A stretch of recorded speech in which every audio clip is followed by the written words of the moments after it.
کاش میری قسمت میں ہوتا میں خریدتا ایک کھوتا, بس ایک میرا گدھا ہوتا اور کچھ نہ ہوتا, کبھی تو سوار ہوتا کبھی میں سوار ہوتا, بس ہنسی خوشی زندگی گزر جاتی, مجھے دنیا میں کوئی نہ پہچانتا. مفتی طارق مسعود کے بیانات کے لیے مفتی صاحب کے آفیشیل چینل مفتی طارق مسعود سپیچز کو سبسکرائب کریں. یہ عرض کر رہے تھے آپ سے, جو ہم بتانا چاہ رہے تھے آپ کو کہ دیکھو ہدف سامنے رکھو, اس کے بعد اپنے ٹائم کو ضائع مت کرو. وہ ہدف ہمارا آخرت ہے. ہم پیدا ہوئے ہیں, خدا کی قسم لا الہ الا اللہ, مرنے کے لیے پیدا ہوئے ہیں. یہ ہمارے دماغ میں کسی نے غلط سافٹ ویئر ڈال دیے ہیں کہ ہم زندہ رہنے کے لیے پیدا ہوئے ہیں. یہ زندگی بہت سے بھی زیادہ تھوڑی ہے. آپ اگر کروڑوں اربوں سال ماضی کو لے کر جائیں اور آگے قبروں میں ہمارا دور پتہ نہیں ہزاروں سال رہتے ہیں, سینکڑوں سال رہتے ہیں, اس کے بیچ میں جو یہ 50 60 70 سال ہے میرے بھائی, اس کی 2% کی اوقات نہیں ہے. اس کو کیوں اتنا باپ بنا لیا ہے؟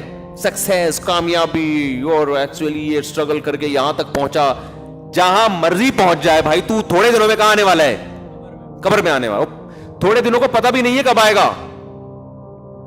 کیوں وہ اتنا باپ بنا لیا اس کو؟ صحت مسلط ہوتی ہے تو صحت مسلط ہو جاتی ہے, دولت مسلط ہوتی ہے تو دولت مسلط ہو جاتی ہے. شہرت اور عزت کی چاہت مسلط ہوتی ہے تو وہ مسلط ہو جاتی ہے. مشہور ہونے کا شوق, پاگلوں والی حرکتیں کر رہا ہوتا ہے مشہور ہونے کے لیے. ایسے بھی یوٹیوب پہ آپ پہ لوگ ملیں گے, مشہور ہونے کا بہت شوق ہے, سمجھ میں نہیں آ رہا کیسے ہو جائیں ہم. ارے یار مشہور ہو کے کیا ہوگا, تھوڑے دن میں مر جاؤ گے. جتنا بھی مشہور ہونا, جنازہ پڑھنے کے بعد 2-4 دن یاد کرتے ہیں, اس کے بعد بھول جاتے ہیں. تم اپنے باپ کو لوگ یاد نہیں رکھتے تو مشہور آدمی کو کہاں سے یاد رکھیں گے؟ اتنے بڑے بڑے مشہور لوگ پیدا ہوئے, اور ایسے ایسے مشہور لوگ دنیا میں پیدا ہوئے ہیں نا کہ ان کے پہ لوگوں نے جانے دیے ہیں. جب ان کا قصہ ختم ہوا تو مارکیٹ سے ان کی شہرت بھی ختم. اور مرنے کے بعد مشہور ہونے کا فائدہ بھی کیا ہے؟ مشہور اگر آپ دنیا میں ہو گئے تو آپ کو کیا فائدہ اس سے؟ فرعون اتنا مشہور آدمی ہے نا, یہودی بھی جانتے ہیں, عیسائی بھی جانتے ہیں, مسلمان بھی جانتے ہیں. یہ 3 قومیں تو بہت اچھی طرح سے جانتی ہیں. باقی ہندو بھی جانتے ہیں ہم سے سن کے, سکھ بھی جانتے ہیں ہم سے سن کے. میرا خیال ہے دنیا میں 4-5 آدمیوں کے علاوہ سب جانتے ہیں فرعون کو. کیا ہوا بھائی؟ فرعون کہتا ہوگا یار میں کسی جھونپڑے میں رہتا, کسی جگہ میں چوکیداری کر کے زندگی گزارتا, خدا کی قسم زیادہ اچھا ہوتا. فرعون تو سمجھ رہا ہوگا اسٹرگل اور محنت کر کے میں مصر کا بادشاہ بنا, اور یہ ہوتا ہے. ایکچولی اس کو اصل میں اسٹرگل کی ہے, محنت کی ہے. میری بچپن سے میری ماں کا میرے سر پہ ہاتھ تھا, اور جہاں بھی میں گیا میری بیوی میرے ساتھ کھڑی ہوئی تھی. ہر کامیاب آدمی کے پیچھے ایک بیوی کا ہاتھ ہوتا ہے, تو 4 بیویوں کا ہاتھ ہو جائے تو سوچو کہاں پہنچے گا وہ. تو اسٹرگل ہوتے ہوتے میں یہاں تک پہنچا. فرعون سے کوئی جا کے پوچھے تو فرعون کہے گا کاش میری قسمت میں ہوتا میں خریدتا ایک کھوتا, بس ایک میرا گدھا ہوتا اور کچھ نہ ہوتا. کبھی تو سوار ہوتا کبھی میں سوار ہوں, بس ہنسی خوشی زندگی گزر جاتی, مجھے دنیا میں کوئی نہ پہچانتا. یہ جو آج چترول لگ رہے ہیں, النار یعرضون علیہا غدوا وعشیا, قرآن کہتا ہے آگ ہے جس میں صبح بھی جلایا جا رہا ہے اور شام کو بھی. وَيَوْمَ تَقُومُ السَّاعَةُ, اور جس دن قیامت قائم ہوگی, أَدْخِلُوا آلَ فِرْعَوْنَ أَشَدَّ الْعَذَابِ, کہا جائے گا اس سے بھی زیادہ سخت عذاب میں فرعون کو داخل کر دو. وَإِذْ يَتَحَاجُّونَ فِي النَّارِ, اس وقت کو یاد کرو جب یہ آگ میں چیخیں گے چلائیں گے. فَيَقُولُ الضُّعَفَاءُ, فرعون کے جو ماتحت درباری تھے اور جو اس کی رعایا تھی وہ لوگ کہیں گے ربنا هؤلاء اضلونا, اے اللہ ان لیڈروں کی وجہ سے ہم اس آگ میں جل رہے ہیں, اس لیڈر کو ہم نے فالو کیا تھا. فآتهم عذابا ضعفا من النار, اے اللہ اس کو دگنا عذاب دے. قال لكل ضعف, اللہ کہے گا اس کو بھی تمہیں بھی پورا عذاب ملے گا, اس لیے کہ اس کی دعوت پر تم نے دل سے لبیک کہا ہے, مجبور ہو کے لبیک نہیں کہا تم نے. مجبوری کے حکام تو یہ ہے کہ وقال رجل مؤمن من آل فرعون یکتم ایمانہ, فرعون ہی کے دربار میں ایک شخص مسلمان ہو گیا تھا, مجبور تھا, ایمان کو چھپا لیا تھا اس نے, اس کو اللہ نہیں جہنم میں ڈالیں گے. کوئی غیر مسلم کہتا ہے میرے ماں باپ کافر ہیں تو میں مجبوراً کافر ہوں, میں اسلام قبول نہیں کر سکتا, مجھے مار دیں گے. بھائی اسلام نے آپشن دیا, چھپ کے مسلمان ہو جاؤ. کتنا بڑا آپشن دیا اسلام نے, دل سے آپ مسلمان ہو جاؤ, چھپ کے کلمہ پڑھ لو. دنیا کو نہیں پتا کہ آپ مسلمان ہو, لیکن اللہ کی نظر میں آپ کیا ہو گئے, مسلم ہو گئے. کتنا زبردست آپشن دے دیا. تو اللہ کہے گا یہ آپشن بھی تو تھا تمہارے پاس, اس وقت تم دل سے کافر تھے. کیوں؟ تمہیں حکومت فرعون کے پاس اور موسیٰ کے پاس حکومت بھی نہیں اور پیسہ بھی نہیں. تو اللہ کے ہاں میرے بھائی کامیابی کسی اور چیز کا نام ہے. فرعونیوں کے ہاں کامیابی, آپ کہہ سکتے ہیں وہ تو ظالم تھا, ہم ظالموں کی حمایت تھوڑی کر رہے ہیں. اس کو جو فخر تھا نا فرعون کو, وہ اس پہ نہیں تھا کہ میں ظالم ہوں یا عادل ہوں, فخر اس پہ تھا کہ میں دولت مند ہوں. تو جو چیز کوڈ کرنے کی ہے وہ اس کی دولت, عزت اور شہرت. 3 چیزیں دنیا کا نام ہے, 4 چیزیں, دولت مل جائے, صحت مل جائے, عزت مل جائے, شہرت مل جائے. کوئی 5ویں چیز کی خواہش ہوتی ہے انسان کو؟ وہ 4 شادیوں کی وہ صرف ہم لوگ ہی رہ گئے 2-4 آدمی, ورنہ ہر انسان کی خواہش کیا ہے؟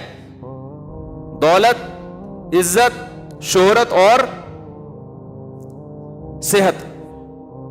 یہ 4 چیزوں کے پیچھے دنیا بھاگ رہی ہے, اور 4 شادیوں کے پیچھے نہیں بھاگ رہی کہ جب یہ 4 چیزیں آتی ہیں تو 4000 شادیاں آ جاتی ہیں. پھر وہ 4 نہیں, وہ تو 4 اور نہیں, تو بچوں کا کام ہے. پھر وہ برائیوں کی طرف جاتے ہیں, پھر تو ان کو شوق ہو جاتا ہے کہ روزانہ کوئی نیا چسکا لیں. وہ پھر تو ان کو نکاح ویسے ہی برا لگنے لگتا ہے. ابے وہ تو ٹینشن ہے نا. نہیں آئی بات؟ دیکھو سعودی عرب میں جب پیسہ کم تھا تو 4 کا رواج زیادہ تھا, جب پیسہ زیادہ آیا ہے تو 4 کا رواج کم ہوا ہے, حالانکہ وسائل بڑھ گئے. تو یہ جو 4 کی باتیں میں کرتا ہوں نا, لوگ کہتے ہیں کہ وسائل نہیں ہے, تو وسائل جب ہوں گے نا تو یہ 4 کا رواج اور کم ہوگا, بڑھے گا نہیں, کیونکہ عیاشی بڑھتی ہے. تو میرے بھائی مجھے یہ بات بتاؤ, یہ 4 چیزیں فرعون کے پاس ہول سیل کے حساب سے تھی یا نہیں تھی, اور انہی پر فخر کرتا تھا کہ میں ایسا. اور موسیٰ کے پاس صرف صحت تھی, باقی 3 چیزیں نہیں تھی. اور ایوب علیہ السلام کے پاس صحت بھی نہیں تھی, ساری زندگی بیماریوں میں گزری. پیغمبروں کو اللہ اچھی صحت اس لیے دیتے ہیں تاکہ دعوت اور تبلیغ علی وجہ الکمال کر سکیں, اس لیے سارے پیغمبر صحت مند ہوتے ہیں. ایوب علیہ السلام کو ایک عام اصول سے ہٹایا گیا کیونکہ ان کی آزمائش یہ دی گئی, اور اس میں ہمارے لیے عبرت تھا کہ کل کوئی بیماریوں میں زندگی گزارتا ہے تو اس میں صبر کرے. کس کی سیرت دیکھ کر؟ ایوب علیہ السلام کی سیرت دیکھ کر. ورنہ پیغمبروں کی صحتیں اللہ بہت اچھی رکھتے ہیں, زبردست رکھتے ہیں.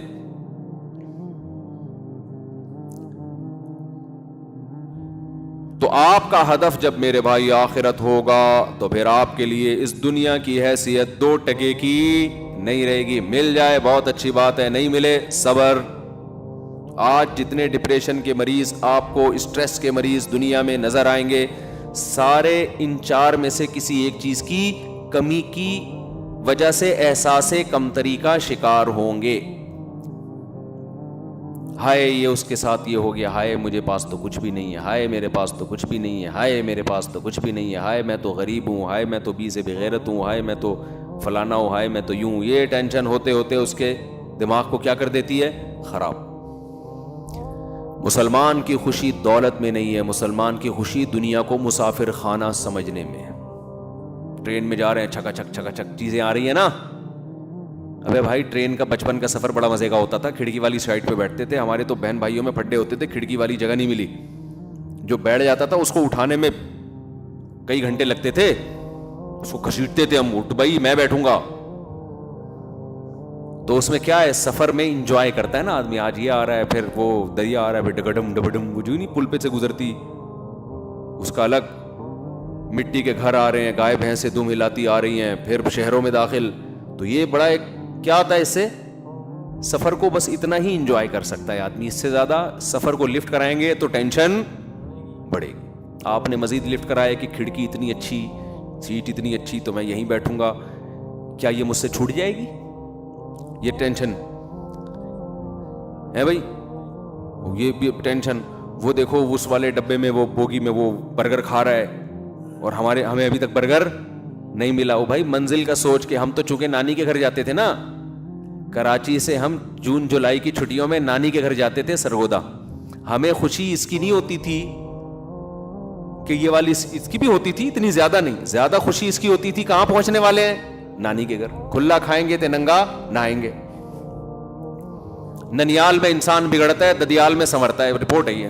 ددیال والے تھوڑا سا وکھری ٹائپ کے ہوتے ہیں, ان کی تربیت کی فکر زیادہ کرتے ہیں, اور ننیال میں ممتا زیادہ ہوتی ہے نا, وہ کھلانے کو زیادہ فوکس کرتے ہیں. تو بچپن میں مشہور تھا کہ بچہ ددیال میں سدھرتا ہے, ننیال میں بگڑتا ہے. تو ہم جو ہے سال کے 10 مہینے سدھرنے کے لیے رکھے ہوئے تھے, ابا نے ہمارے 2 مہینے بگڑنے کے لیے, کہ یہ بھی آپشن ہونا چاہیے نا, کھاؤ پیو. تو وہاں جا کے پھر ہم کھاتے پیتے تھے. اور پہلے زمانے میں لوگوں کے دل بڑے تھے, نانی کے ہاں بچے آگے ٹھہر جائیں تو ماموں کو اعتراض, خالاؤں اور ماموں کا اعتراض نہیں ہوتا تھا. اب چونکہ 2 بچے ہی اچھے, اپنے تیسرا بچہ جو لانے کے لیے تیار نہیں ہے, وہ اپنے بھانجے بھتیجوں کو 2 مہینے کے لیے اسٹے کرنے دے گا؟ یہ فیملی پلاننگ والوں نے دل کیا کر دیے ہیں, کنجوس بنا دیے, چھوٹے دل. جو اپنے تیسرے بچے کو اس لیے نہیں لا رہا کہ خرچہ ہوگا, وہ بھانجے بھتیجے یا کسی بیوہ سے شادی کر کے اس کے یتیم کو پالے. یہ سب چیزیں مارکیٹ سے شارٹ, یہ جو اس کی اخلاقی برائیاں ہیں جو سوسائٹی میں آ رہی ہیں. ہم تو 2 مہینے جا کے ایسے رہتے تھے, صبح نہ ایسے ہول سیل کا ناشتہ بنتا تھا.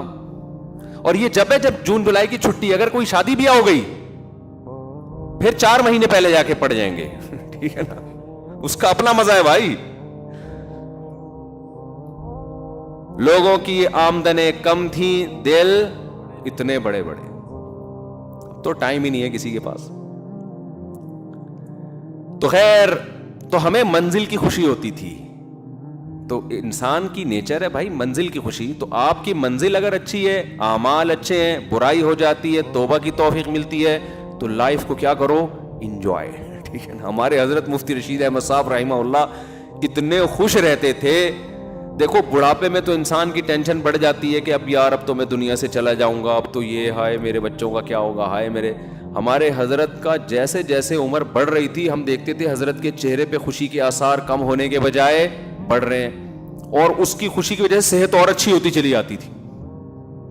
اس کی وجہ سے صحت کیا ہوتی تھی, اور اچھی. ڈاکٹروں کو قریب نہیں آنے دیتے تھے, بس ان کو یہ پتہ نہیں کیا مسئلہ تھا حضرت کے ساتھ. حضرت کہتے تھے میری عمر ہو گئی ہے 78 سال, میں اگر بیمار ہو جاؤں تو مجھے آرام سے مرنے دو گھر کے اندر, ہسپتالوں میں مجھے لے کر مت جاؤ. اس میں حضرت یہ کہتے تھے کہ اگر کوئی, حضرت کی اپنا نظریہ تھا, میں یہ نہیں کہہ رہا کہ میں اس نظریے سے متفق ہوں, ڈاکٹر لوگ پریشان ٹینشن میں آ جائیں گے, بولے ہمارے خلاف باتیں کر رہے ہیں, تو میں حضرت کی بات نقل کر رہا ہوں. حضرت کہتے تھے کہ حضرت ساری زندگی ڈاکٹروں سے دور رہے, کمال کی بات یہ, اور ایسے سلم اسمارٹ تھے, اتنا اونچا قد تھا, اور ایسا چہرے پہ بڑھاپے کے آثار نظر نہیں آتے تھے. 78 ایئر میں بھی فٹ فاٹ بالکل, کوئی شوگر نہیں, بلڈ پریشر نہیں, ساری زندگی ڈاکٹروں سے دور رہے. میں ڈاکٹروں کے خلاف نہیں ہوں بھائی, ہم بھی ڈاکٹر ہیں, ہمارے کل آج فجر میں اتنی اچھی گپ شپ ہوئی ڈاکٹر صاحب سے. تو میں حضرت کا ایک کانسیپٹ آپ کے سامنے پہ, ان کا یہ نظریہ تھا کہ تمام دوائیں بچوں کی پہنچ سے تو دور رکھو, تمام بچے بھی ڈاکٹروں کی پہنچ سے. لیکن میں آپ کو بتاؤں, بچہ بیمار ہو تو چائلڈ اسپیشلسٹ کے پاس لے جائے گا, زیادہ فنٹر بننے کی کوشش نہ کریں. ہر آدمی کے حالات ایک جیسے نہیں ہوتے. تو حضرت کا یہ تھا ساری زندگی ڈاکٹروں سے دور.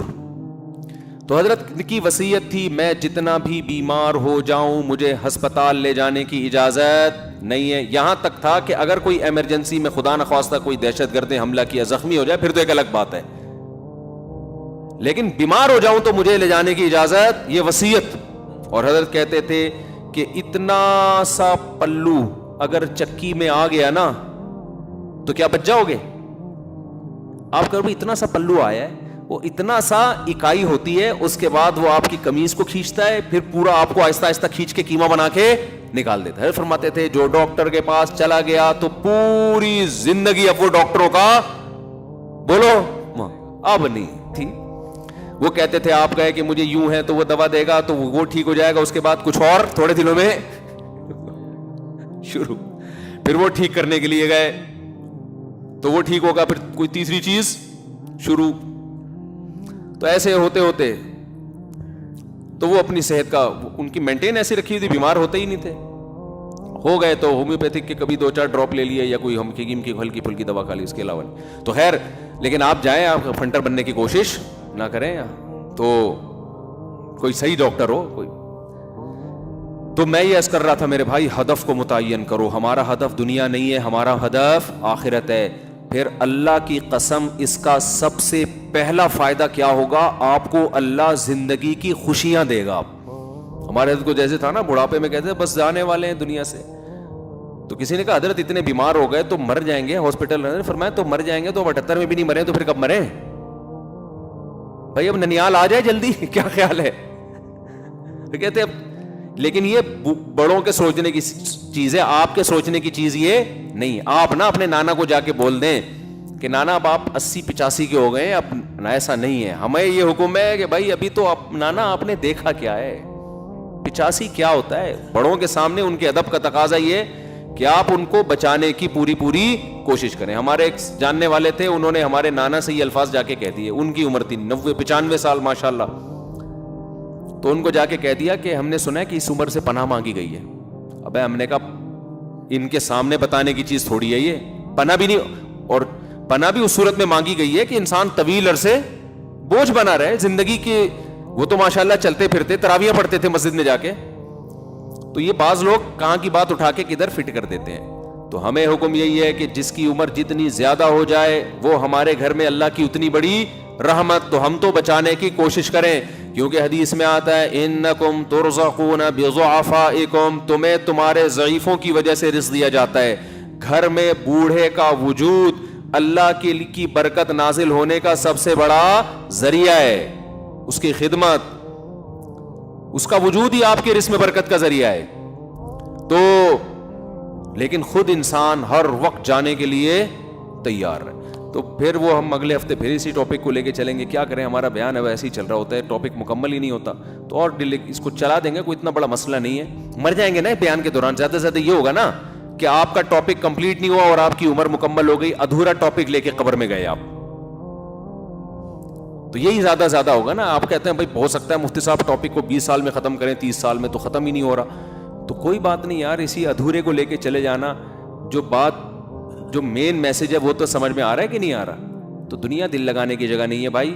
اصل کیا ہے؟ آخرت. تو کامیابی کا آپ یہاں فیصلہ نہیں کر سکتے کہ دولت دیکھ کے یہ کامیاب اور عزت دیکھ کے کامیاب.